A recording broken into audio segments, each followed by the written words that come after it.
नमस्कार दोस्तों, आज हम सुनेंगे एक अमेरिकी कहानी का हिंदी रूपांतरण जिसे लिखा है अर्नेस्ट हेमिंग्वे ने और कहानी का शीर्षक है बारिश में बिल्ली। उस उतावले होटल में केवल दो अमेरिकी ठहरे हुए थे। कमरे में आते जाते समय सीढ़ियों पर जो भी मिलता था उनमें से वे किसी को नहीं जानते थे। उनका कमरा दूसरी मंजिल पर था और समुद्र की ओर खुलता था। यहाँ से एक बगीचा और युद्ध का एक स्मारक भी दिखाई पड़ता था। बगीचे में बड़े बड़े ताड़ के वृक्ष और हरी बेंचें थी। अच्छे मौसम में वहाँ हमेशा एक कलाकार अपने ईजल के साथ आता था। कलाकार ताड़ के उगने की शैली और बगीचे एवं समुन्दर के समक्ष होटलों के तीव्र रंगों को पसंद करते थे। दूर दूर से इतावली नागरिक युद्ध के उस स्मारक को देखने आते थे। यह कांसे का बना हुआ था और बारिश में चमकता भी था। इस समय बारिश हो रही थी। ताड़ के वृक्षों से बारिश की बूंदें झर रही थी। बजरी में बने हुए रास्ते पर गड्ढों में पानी भर गया था। बारिश में समुद्र भी बहुत उफान पर था। वह तट की रेखा को तोड़ते हुए आगे बढ़ता और तट रेखा को तोड़ने फिर आगे आ जाता था। युद्ध स्मारक से होकर चौराहे की सभी कारें आ चुकी थीं। चौराहे के दूसरी तरफ कैफे के दरवाजे पर खड़ा हुआ एक वेटर सूने चौराहे को देख रहा था। अमेरिकी पत्नी उठी और खिड़की के बाहर झांकने लगी। उसकी खिड़की के ठीक नीचे एक बिल्ली बारिश में टपकती हुई हरी टेबल के नीचे दुबकी हुई थी। बिल्ली खुद को लगातार सिकोड़ने की कोशिश कर रही थी ताकि वो टपकती हुई बूंदों से खुद को बचा सके। मैं नीचे जा रही हूँ और वो बिल्ली लेकर आऊंगी, अमेरिकी पत्नी ने कहा। ये मैं कर देता हूँ, उसके पति ने बिस्तर में से प्रस्ताव रखा। नहीं, मैं ले आऊंगी। बेचारी बिल्ली बाहर बारिश में टेबल के नीचे खुद को बचाने की कोशिश कर रही है। दो तकियों पर पैरों को टिका लेते हुए पति ने अपनी किताब पढ़ना जारी रखा। तुम भीगना नहीं, उसने कहा। पत्नी सीढ़ियों से नीचे उतरी और जब वह ऑफिस के सामने से गुजरी तब होटल के मालिक उठकर खड़ा हो गया और उसने उसे झुककर नमस्कार किया। उसकी टेबल ऑफिस के एक किनारे पर थी। वह एक वृद्ध और लंबा व्यक्ति था। इल पियो में बारिश हो रही है हैत, पत्नी ने इतावली से कहा। उसे होटल मालिक पसंद था। सी सी सिग्नोरा पुत्रो तोम्पो। हाँ हाँ मैडम, बहुत खराब मौसम है। वो कमरे की मध्यम रोशनी में काफी दूर अपनी टेबल के पीछे खड़ा था। पत्नी को अच्छा लगा। उसका किसी भी शिकायत को पूरी गंभीरता से लेना वो पसंद करती थी। वो उसकी गरिमा को पसंद करती थी। वो उसकी सेवा प्रदान करने की आतुरता को पसंद करती थी। उसके अपने होटल मालिक होने के एहसास को भी वो पसंद करती थी। उसका भारी वृद्ध चेहरा और लंबे हाथ उसे अच्छे लगते थे। उसे पसंद करते हुए उसने दरवाजा खोला और बाहर देखने लगा। बारिश पहले से तेज हो रही थी।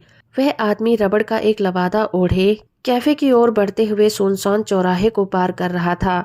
बिल्ली दाहिनी ओर कहीं पर होगी। शायद वह दीवार के बाहर निकले छज्जे के साथ साथ कहीं खिसक गई हो। जैसे ही वो दरवाजे पर खड़ी हुई उसके पीछे एक छाता खुला। वह नौकरानी थी जो उसके कमरे की देखभाल करती थी। उसको भीगना नहीं चाहिए, इतावली में कहते हुए वो मुस्कुराई। निश्चय ही होटल के मालिक ने उसे भेजा था। नौकरानी ने छाता अपने हाथ में पकड़े हुए उसके सिर पर कर लिया। वह नौकरानी के साथ छाते में बजरी की सड़क पर अपनी खिड़की के नीचे तक गई। टेबल वहां थी, बारिश में धुली हुई, गहरी हरी, लेकिन बिल्ली जा चुकी थी। वह सहसा निराश हो गई। नौकरानी ने उसकी ओर देखा। क्या कुछ खो गया है मैडम? यहाँ एक बिल्ली थी, अमेरिकी लड़की ने कहा। बिल्ली? हाँ, एक बिल्ली। बिल्ली? नौकरानी हंस पड़ी। बारिश में एक बिल्ली? हाँ, उसने कहा। उस टेबल के नीचे। तब वह मुझे बहुत अच्छी लगी थी। मैं उसे बहुत चाहती थी। मैं एक किटी चाहती हूँ।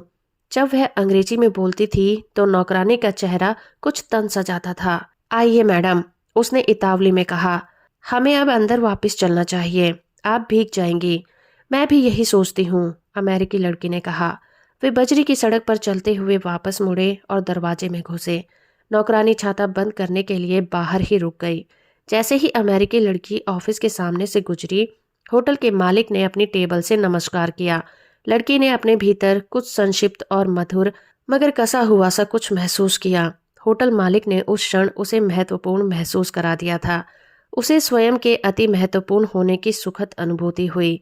वह सीढ़ियों से ऊपर गई और उसने अपने कमरे का दरवाजा खोला। जॉर्ज अपने बिस्तर पर था और पढ़ रहा था। क्या तुम्हें बिल्ली मिल गई? उसने किताब नीचे रखते हुए कहा। वह जा चुकी थी। अचरज है, वह कहाँ चली गई? उसने पढ़ना रोकते हुए कहा। वह बिस्तर पर बैठ गई। मैं उसे बहुत चाहती थी, उसने कहा। मैं नहीं जानती कि मैं उसे इतना क्यों चाहने लगी थी। मैं उस बेचारी किटी को वाकई चाहती थी। बाहर बारिश में बिल्ली होना कोई हंसी खेल नहीं है, बेचारी।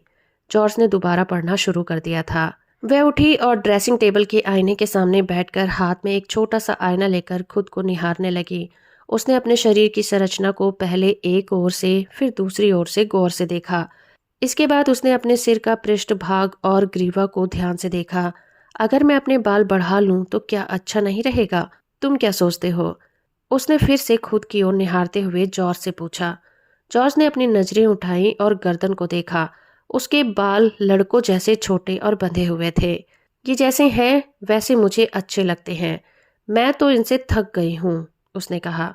मैं लड़कों की तरह दिखते हुए बोर हो गई हूँ। जॉर्ज ने बिस्तर पर करवट बदली। जब से पत्नी ने बोलना शुरू किया था वे उसी की ओर देख रहा था। तुम बहुत अच्छी दिखती हो, उसने कहा। उसने हाथ का शीशा ड्रेसिंग टेबल पर रखा और खिड़की पर जाकर बाहर देखने लगी। अंधेरा घिरने लगा था। मैं अपने बाल पीछे की ओर बांधकर एक बड़ा सा जूड़ा बनाना चाहती हूँ जिसे मैं महसूस कर सकूं, उसने कहा। मैं एक बिल्ली रखना चाहती हूँ जो मेरी गोद में बैठे और जब मैं उसे प्यार से सहलाऊं तो धीरे धीरे म्याऊं म्याऊं करे। अच्छा, जॉर्ज ने बिस्तर से कहा। और मैं टेबल पर अपने चांदी के बर्तनों में खाना चाहती हूँ, और मैं मोमबत्तियाँ चाहती हूँ, और मैं एक झरना होना चाहती हूँ, और मैं आईने के सामने बैठकर अपने खुले बालों में कंघी करना चाहती हूँ, और मैं एक बिल्ली पालना चाहती हूँ, और मैं कुछ नए कपड़े पहनना चाहती हूँ। ओह, चुप रहो और कुछ पढ़ने के लिए उठा लो, जॉर्ज ने कहा और फिर से पढ़ने लग गया। उसकी पत्नी खिड़की के बाहर देख रही थी। इस समय अंधेरा घना हो गया था और ताड़ के वृक्षों पर अब भी बारिश हो रही थी। जो भी हो, मुझे एक बिल्ली चाहिए, उसने कहा। मैं एक बिल्ली चाहती हूँ, मुझे अभी एक बिल्ली चाहिए। अगर मैं अपने बाल लंबे नहीं कर सकती या कोई आनंद नहीं पा सकती तो एक बिल्ली तो पा ही सकती हूँ। जॉर्ज कुछ नहीं सुन रहा था। वह अपनी किताब पढ़ रहा था। उसकी पत्नी ने खिड़की के बाहर देखा। चौराहे पर बत्तियां जल गई थीं। किसी ने दरवाजे पर दस्तक दी। अंदर आइए, जॉर्ज ने कहा। उसने किताब से नजरें हटाकर ऊपर देखा। दरवाजे पर नौकरानी खड़ी थी। वह एक सुंदर और बड़ी बिल्ली कसकर हाथ में पकड़े हुई थी और इस वजह से उसका शरीर नीचे की तरफ झुका हुआ था। माफ कीजिए, उसने कहा। होटल मालिक ने मुझे यह बिल्ली मैडम को देने को कहा है। तो दोस्तों, अभी आप सुन रहे थे कहानी बारिश में बिल्ली। उम्मीद करती हूँ मेरा ये प्रयास और ये कहानी आपको अच्छी लगी होगी। वीडियो को लाइक और चैनल को सब्सक्राइब करना बिल्कुल मत भूलिएगा।